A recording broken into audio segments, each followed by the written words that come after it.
ఇక breaking news చూస్తున్నాం. Recent గా ఛత్తీస్గఢ్ లోని కాంకేర్ అడవులు తుపాకుల మోతతో దద్దరిల్లాయి. భద్రతా బలగాలకు మావోయిస్టులకు మధ్య జరిగిన ఎదురు కాల్పుల్లో 29 మంది మావోలు మృతి చెందారని పోలీసులు తెలిపారు. అయితే మావోల మృతిపై పలు అనుమానాలు వ్యక్తం చేస్తున్నాయి ప్రజా సంఘాలు.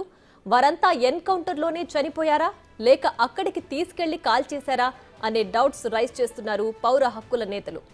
ఇక పోలీసులు మృతుల పేర్లు కూడా సరిగ్గా వెల్లడించలేదనే విమర్శలు వినిపిస్తున్నాయి.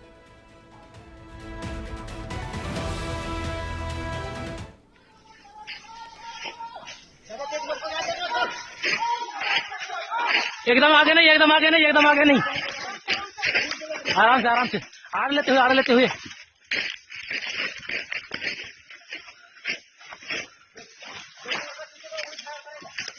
तो पीछे से कोई फायर नहीं करेगा भाई.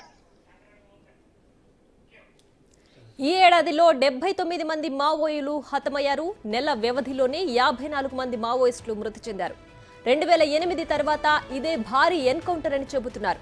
2018లో గడ్చిరోలి ఎన్కౌంటర్లో 36 మంది మావోలు, 2016లో ఏఓబీలో జరిగిన ఎన్కౌంటర్లో 26 మంది మృతి చెందారు.